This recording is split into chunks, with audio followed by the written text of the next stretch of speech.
એકવીસમી સદીમાં ઉડતા દેશમાં ઉડતી દુનિયાની વચ્ચે ગુજરાત રાજ્યમાં અનેક વિસ્તારોમાં વિકાસ ગોકળ ગતિએ ચાલી રહ્યો છે. એટલો સ્લો મોશનમાં ચાલી રહ્યો છે કે વર્ષોના વર્ષો વીતી જાય પણ ત્યાં સુધી વિકાસ અહીંયા ક્યાં સુધી પહોંચશે અને સ્પીડઅપ ક્યારે કરશે એનો કોઈની પાસે જવાબ નથી. વિસાવદરના રસ્તે છું જતા પહેલા રાજકોટ અને ગોંડલ વચ્ચેની જગ્યા આવે છે અને રાજકોટ ને ગોંડલ વચ્ચે હાઈવે પર અટવાતા માણસોને જોઈને સૌથી પહેલો વિચાર એ આવે છે કે રાજકોટ ને ગોંડલ સામાન્ય સ્થિતિમાં નથી તો વિસાવદર પેરિસ ક્યારે બનશે. નમસ્કાર, આપની સાથે હું દેવાંશી.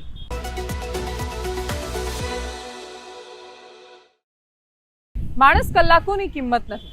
આ હાઈવે પર તમને જેટલી પણ ગાડીઓ જતી દેખાશે એ બધી જ મોટાભાગે ધીરે ધીરે જતી અને પછી આગળ જતા કલાકો સુધી અમુક વાર અટવાઈ જતી દેખાશે.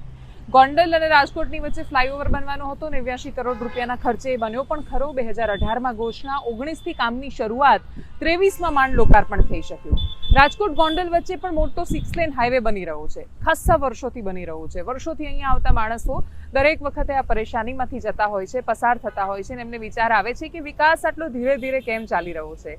એક બાજુ શહેરોમાં વિકાસ ઉડવા માંડ્યો છે. તમે અમદાવાદ શહેરને બદલાતું જુઓ કે પછી બાકીના અમુક મહાનગરો કે જે સાચા અર્થમાં ગુજરાતના 4 મહાનગરો દેખાય છે, ત્યાં ઘણીવાર બદલાવની ઝડપ જુઓ ત્યારે તમને લાગે કે 5 વર્ષ પહેલા આ સ્થિતિ નહોતી. 5 વર્ષમાં ઘણો બધો બદલાવ આવી ગયો છે પણ અમુક જગ્યાઓ ત્યાં બદલાવ આવતા વર્ષોના વર્ષો નીકળી જતા હોય છે. ગોંડલમાં ઉભી રહીને ઉલ્લેખ એટલા માટે કરી રહી છું કેમ કે એક સમય હતો કે ભગવતસિંહજીના ગોંડલમાં તમે જાઓ તો આજે તમને પહોળા રસ્તા દેખાય, ગટરની વ્યવસ્થાઓ દેખાય ને એવું કહેવાય કે એ વખતે જ્યારે કોન્ટ્રાક્ટર પાસે કામ કરાવાતો ત્યારે મિનિમમ 25 વર્ષ કે 75 વર્ષ આંકડો બદલાઈ શકે છે પણ એટલા વર્ષોની ગેરંટી ને અશ્યોરન્સ લેવામાં આવતું.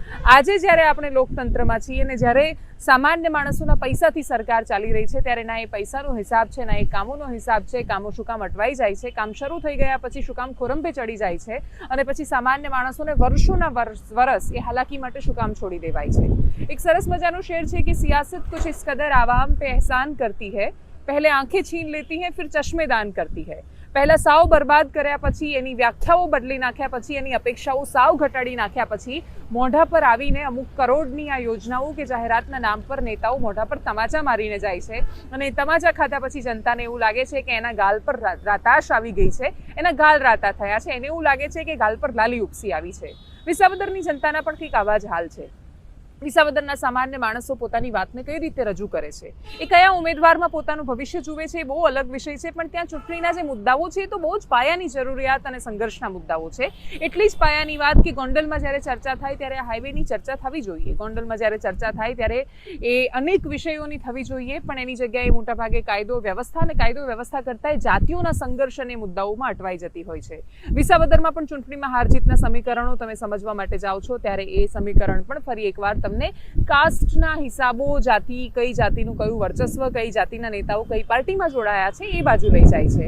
આ સ્થિતિમાં વિસાવદરમાં આમ આદમી પાર્ટીના ગોપાલ ઇટાલિયા કોંગ્રેસના ઉમેદવાર અને એમનો મુકાબલો ભારતીય જનતા પાર્ટીના કિરીટ પટેલ સામે છે. ભારતીય જનતા પાર્ટીના કિરીટ પટેલ સામે ગોપાલ ઇટાલિયા સહકારી ક્ષેત્રમાં કૌભાંડના આરોપો વારંવાર લગાવી ચૂક્યા છે. એ કૌભાંડના લાગેલા આરોપો પછી કિરીટ પટેલ કઈ રીતે પોતાની જાતને ડિફેન્ડ કરે છે એનાથી વધારે વિષય મહત્વનો એ છે કે જયેશ રાદડિયાની શાન આ વખતે મેદાનમાં છે.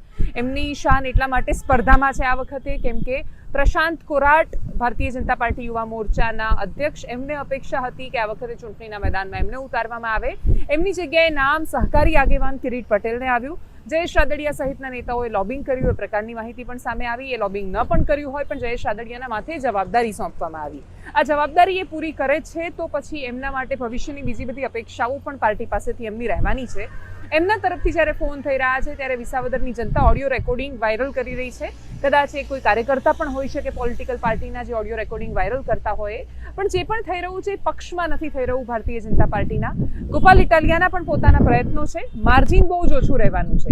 જે પણ લડશે, જીતશે, હારશે, 3-4 હજાર વોટનું જ્યારે માર્જિન રહેતું હોય ત્યારે ચૂંટણીના મુદ્દાઓ કયા છે અને જનતા કયા આધાર પર વોટ આપી રહી છે એના માટે કઈ વાતો મહત્વની છે એ બહુ જ મેટર કરે છે. વિસાવદરમાંથી જે પણ તસવીરો અને પ્રતિક્રિયાઓ સામે આવી છે એના પર કરીએ નજર. ખાલી મત દઈ દો, હાલો મત દઈ દો, કિરીટભાઈ જીતાડજો, મત દઈ દો, બસ એ જ વાત. કિરીટભાઈ ને પણ હું કામ જીતાડે અહીંની પ્રજા, એ તો અમને કયો તમે કહો. એને હું અહીંયા આ 10 વર્ષ જિલ્લા પ્રમુખ રહ્યા એને હું અહીંયા કર્યું ભેસાણ તાલુકામાં, એ એક તો કામ બતાવો એને કઈ. બરોબર. એના પૈસા ભરવા, એના ખિસ્સા ભરવા સિવાય એને પૈસા વાળું થવા સિવાય કઈ કામ નથી. તો આમાં કેમ જયેશભાઈ હારા માણા તરીકે આને હું કામ મદદ કરે છે એ પેલા તો અમને નથી ખબર પડતી મારા ભાઈ. ઈ તો બેન હોય ને થોડું ઘણું તો બીજું તો વિચારથી એટલે એવું છે લે. કાંઈ વાંધો નહીં કાંઈ વાંધો નહીં, અમારા મેસેજ ઈ તમારાથી તો- પૂગે તો પુગાડ્યો સાહેબ, પણ એમ કે આવી આવી વેદનાઓ ના, ના. છે કે એ તો મને તો આમ પૂછતા હોય કે શું લાગે છે એમ. એટલે હા, તો આપણે એને કઈ- જનરલી કહી શકું હું આમ નામ દઈને તો અહીંયા હું લખું, મને આગળ ખબર મારા ભાઈ, તમારું નામ શું દોસ્તા? હોય. મારું નામ કોયાણી ભાવિન કુમાર. કોયાણી ભાવિનભાઈ. હવે અહીંયા તમને કહું, હા, આ હા. ખેડૂતોની સહકારી મંડળીમાં દઈને કે હસોડી તમને કહું, મારે મોઢે અહીંયા અમારું અમુક બિચારામાં એ રોતા હોય ખેડૂત, અમારે એને શું કેવું, અમને એ દ્વેષ નથી ઉઠતી કે અમારે એને શું કેવું. એ વાત છે. એટલે ટૂંકમાં તમારી ખેડૂતોનું મારી કરી ગણતરી નાખ્યું. મારે તમને શું કહેવું અત્યારે છે ને ભાઈ જયેશભાઈ છે ને આ આતંકવાદીને મદદ કરે છે એવો માણસ છે આ. જો ને. બરોબર. હા હા, હકીકત મારે કહું. હું તમને મજાક ના, ના, લાગતી મને છે, પણ ખ્યાલ છે. ખેડૂતો મને નથી લાગતી. અને મારી વાત સાંભળજો, તમે ને હું બે જીવતા આવીશું તો આપણે જોવું કે આ છે ને મરવા ટાણે હઈ કે નહીં મરીએ કે તમે સાંભળજો. તો ખેડૂતોનું ઉઘાડ પગાવનું ખાતું છે ને આખું ઘર તમને કહું માંડ માંડ કરીને સહકારીનું નાનતેન કરતા હોય ને એને રોવરાવ્યા છે. હવે એ કોઈ દી શાંતિથી રહી શકે? સંભાળજો મને. ભાઈ ખારી મજૂરીનો પૈસો કોઈ નો પચાવી શકે. હા, તમે સંભાળજો કે એક ભાઈને મેં ફોન કર્યો હતો ને એને મને શું કીધું હતું. ના, એ વાત સાચી. એટલે આ તો હું જનરલી મને ખબર પડે. જયેશભાઈ આમ તો પૂછતા હોય એટલે હું વાતે કરીશ એમને.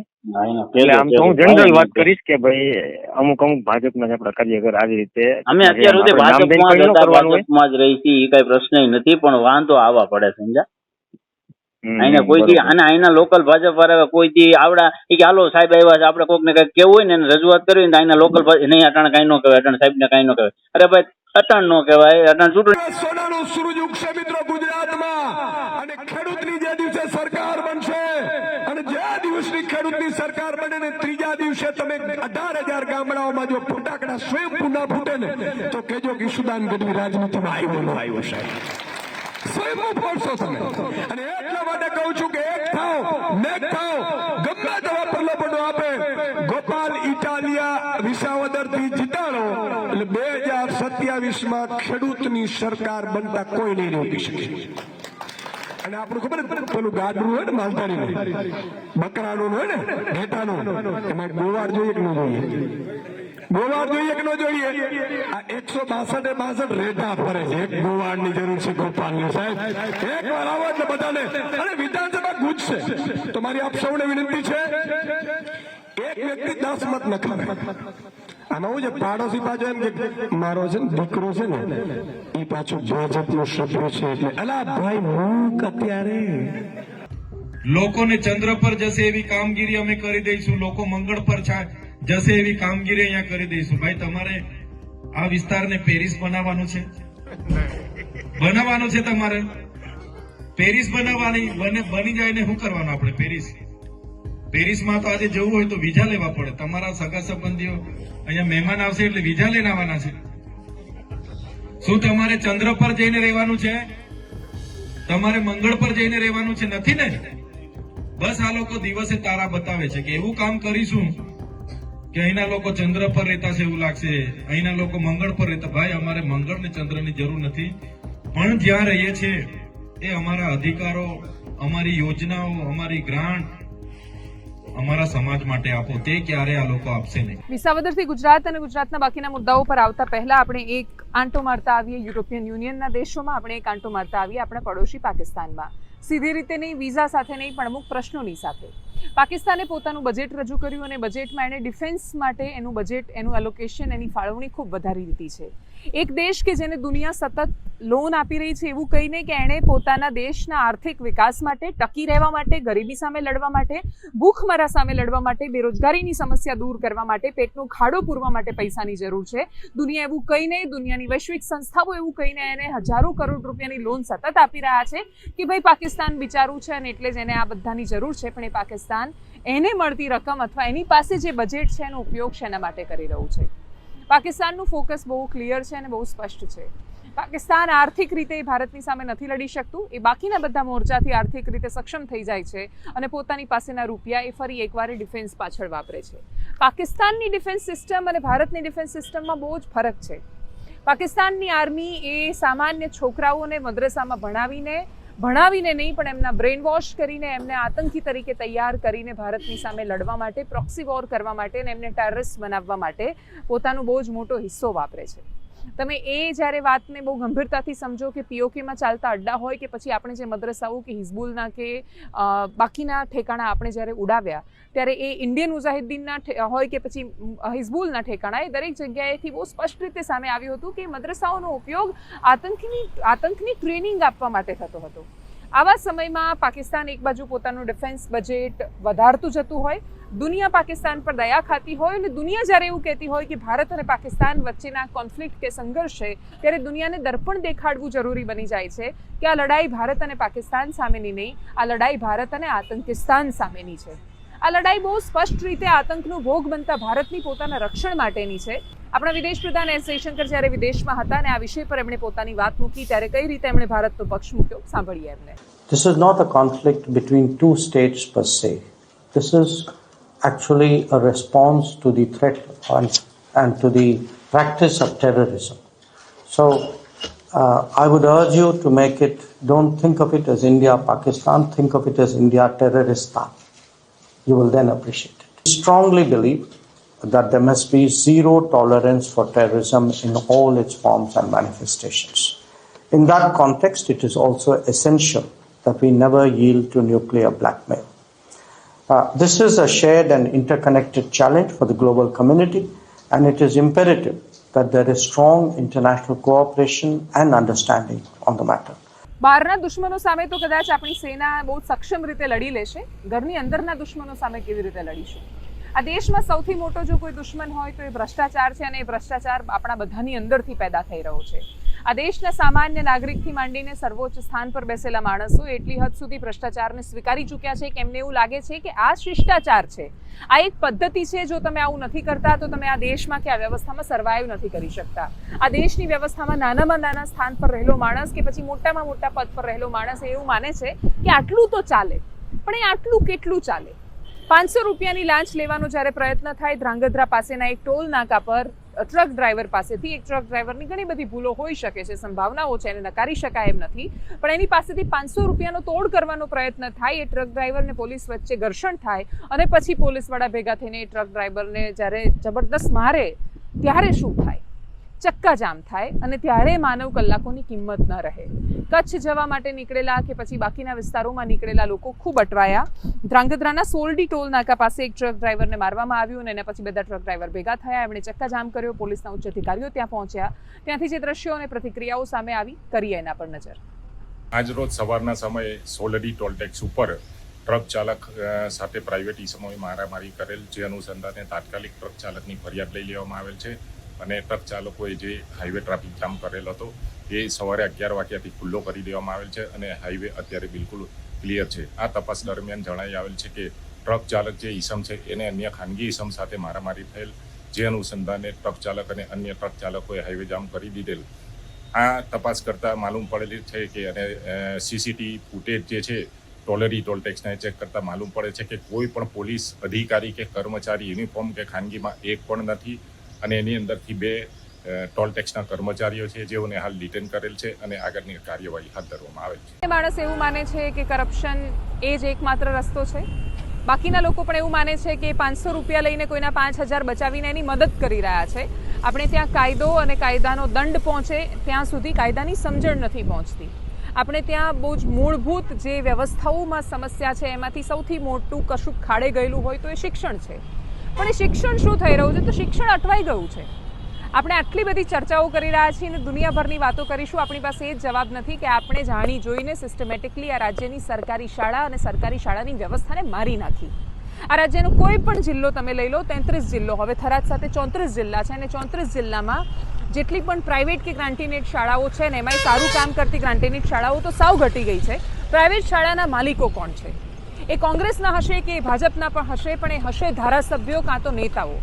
નેતાઓની પ્રાઇવેટ શાળાઓ છે, એમની શાળાઓ ધમધમતી જાય ને સરકારી શાળાઓ સિસ્ટમેટિકલી આપણે બંધ કરી. આપણે સૌથી પહેલાં ઓરડા ન બનાવ્યા, હાલત ખરાબ કરી નાખી, વાલીઓ પોતાના બાળકોને મૂકવા માંડ્યા, આપણે શિક્ષકોની ભરતી બંધ કરી દીધી.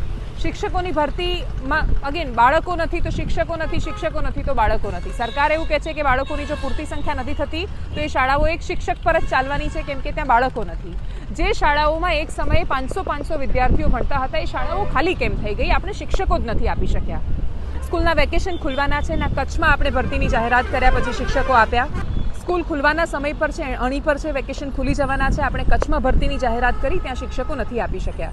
રાજ્યના બાકીના હિસ્સાઓમાં જ્યારે શાળાઓ ખુલી જશે, સરકારી શાળાઓ, ત્યારે આપણી પાસે શિક્ષકો નહીં હોય.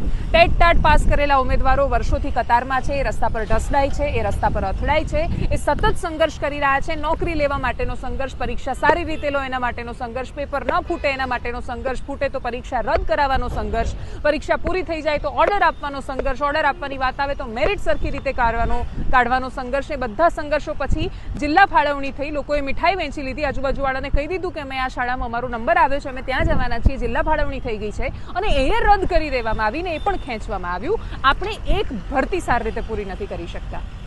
મુખ્યમંત્રી ખૂબ હસતા હસતા ટકોર કરે છે, અધિકારીઓ પણ હસતા હસતા સાંભળે છે, શિક્ષણ વિભાગના કર્મચારીઓને ટકોર કરવામાં આવે છે. એ લોકો પણ એવું કહે છે કે હા બધું જ, મુખ્યમંત્રી પણ બહુ વિચારીને કહી રહ્યા છે કે ભાઈ બધું જ સારું થઈ રહ્યું અને એમાં ક્યાં ક્યાં રહી જાય ને એટલે જ સમાચારમાં આવે. સમાચારમાં એટલે આવે છે કેમ કે સતત ખરાબ થઈ રહ્યું છે, અતિશય ખરાબ થઈ રહ્યું છે. આપણે શિક્ષણની લિટરલી પથારી ફેરવી નાખી છે અને છતાંય શિક્ષણ માટે જેટલી તીવ્રતા સાથે અવાજ ઉઠવો જોઈએ એટલો આ રાજ્યમાં ઉઠી જ નથી રહ્યો. આ રાજ્યના સામાન્ય માણસો કે જે ખર્ચી શકે એમ છે રૂપિયાને દરકાર જ નથી. આપણે સરકારી શિક્ષણ વ્યવસ્થા ખતમ કરી નાખી તો આપણે આપણા બાળકો માટે પ્રાઇવેટની ફીસ છે એ શોધી કાઢીને આપણે એવું કહી દીધું કે આપણે ફી એડજસ્ટ કરી દઈશું. આપણા જીવનનો બહુ જરૂરિયાતનો હિસ્સો શિક્ષણ થઈ ગયું છે ને એટલે આપણે પ્રાઇવેટમાં પોતાના બાળકને મૂકી દઈશું. આપણે પાણી ખરાબ થઈ ગયું તો કયું આરો લાવી દઈશું. બધી સિસ્ટમ જ્યારે ખરાબ થતી ગઈ ત્યારે આપણે એમાં ઓપ્શન શોધતા ગયા. દેડકાની વાર્તા છે કે દેડકો પોતાના શરીરનું તાપમાન એડજસ્ટ કરતો જાય, ટેમ્પરેચર એડજસ્ટ કરતો જાય, ત્યાં સુધી એડજસ્ટ કરે કે પછી જ્યારે એને ખરેખર પાણીમાંથી કૂદવાની જરૂર આવે, જ્યારે એ તાપમાન સામે સંઘર્ષ નથી કરી શકતો, ત્યારે એની અંદર કૂદી પડવા જેટલી પણ એનર્જી નથી બનતી, એટલી શક્તિ જ નથી રહેતી એની અંદર. આપણે દેડકા કરતાં અતિશય ખરાબ હાલતમાં ઘેંટા જેવા બનેલા નાગરિકો છીએ. આપણને પડી જ નથી કે આપણા રાજ્યની શિક્ષણ વ્યવસ્થા સાથે શું થઈ રહ્યું છે. મુખ્યમંત્રી ચિંતા કરી રહ્યા છે, આડકતરી રીતે ટકોર કરી રહ્યા છે, પણ છતાંય સુધારનો અવકાશ બહુ ઓછો એટલે દેખાઈ રહ્યો છે કેમ કે સાવ જાડી ચામડીના બનેલા માણસો સામે છે, એમને ફરક જ નથી પડતો. અને બીજું સૌથી મોટું ફરક એટલે નથી પડતો કેમ કે જેની પ્રાઇવેટ શાળાઓ ધમધમી રહી છે એ બધાના રાજકીય હિતો છે, એ લોકો માટે શિક્ષણ વેપાર છે અને શિક્ષણનો જ્યારે વેપાર થવા માંડે ત્યારે પછી દેશમાં બાકીની બધી વાતો સાવ ગૌણ થઈ જાય છે. દરેક સમસ્યાનું મૂળ આપણે ત્યાં શિક્ષણમાં છે અને શિક્ષણ સાથે આપણે મજાક કરી રહ્યા છીએ, આપણને સ્પષ્ટ દેખાઈ રહ્યું છે. મુખ્યમંત્રીએ શું કહ્યું? ટેટ ટાટના વિષય પર જે લોકો ગાંધીનગરમાં રજૂઆત કરવા માટે ગયા હતા એમણે શું કહ્યું? તમે વર્ષોથી દ્રશ્યો જોયા છે શિક્ષક બનવા માટે રડતા લોકોના. એ લોકો પણ જ્યારે શિક્ષક બની જાય છે ત્યારે એ લોકો પણ પોતાના વિસ્તારના બાળકો માટે કેમ પ્રામાણિક નથી રહી શકતા એ પણ સમસ્યા છે કે તમે નોકરી મેળવવા માટે સંઘર્ષ કરો છો, નોકરી મેળવવા માટે પોલીસ તમને આમ રસ્તા પર ઢસડે તો ઢસડાવ છો. અને શિક્ષણ ખાતામાં ખબર નથી પડતી મને કે ક્યાંથી શું ઊભું થઈ જાય છે અને કંઈક ને કંઈક મુદ્દો આવીને તમારે રોજ જે કંઈક ચાલુ ને ચાલુ ટેટ ને ટાટમાં કંઈક બહાર જ નથી નીકળતું.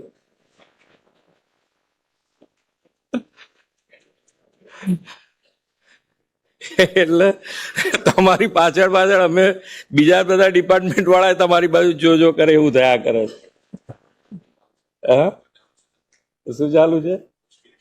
ભરતીઓ ચાલુ છે. તોય આમાં એક વસ્તુ છે કે અત્યારે જે ક્રેઝ છે એ શિક્ષણ એટલે સરકારી નોકરી પરનો ક્રેઝ વધારે છે અત્યારે. બધા એને કે ભાઈ સરકારી નોકરી મળે. તો સરકારી નોકરી કેવી રીતે મળે? હું સ્કૂલ બોર્ડમાં તો એ વખતે કહેતો હતો કે તમે તમારા ભાઈઓની નોકરી વધારવાની જગ્યાએ ઘટાડી રહ્યા છો. કેમ? તો કે ભાઈ તમને જે સરકારી શાળાઓ છે એની અંદર લોકોનો ક્રેઝ ઘટતો જાય છે, તો નવા શિક્ષકો કેવી રીતે લઈશું અમે? તો કામ એવું કરો કે તમે તમારા ભાઈઓને નોકરી કે બહેનોને નોકરી વધારે આપી છે, તો કામ એવું કરો કે સરકારી શાળાઓમાં વધુ ને વધુ વિદ્યાર્થીઓ આવે અને તો નોકરી વધશે ને નોકરી વધશે તો અમને બધા નોકરી અમે રાખીશું. એવું દરેક ડિપાર્ટમેન્ટ માટે છે. સરકારી નોકરી તો કેટલી થવાની થઈ. એનાલિસિસમાં અત્યારે બસ આટલું. જો આપ અમને યુટ્યુબ પર જોઈ રહ્યા છો તો સબસ્ક્રાઇબ કરો, ફેસબુક પર જોઈ રહ્યા છો તો ફોલો કરો, વિડીયોને શેર કરો અને આ રાજકોટથી ગોંડલનો રસ્તો છે એ પણ તમને બતાવી દો. વર્ષોથી બની રહ્યો છે. અપેક્ષા રાખીએ કે વિકાસ ગોકળ ગતિમાંથી બહાર આવીને ખરેખર ગતિ કરતો થાય. નમસ્કાર.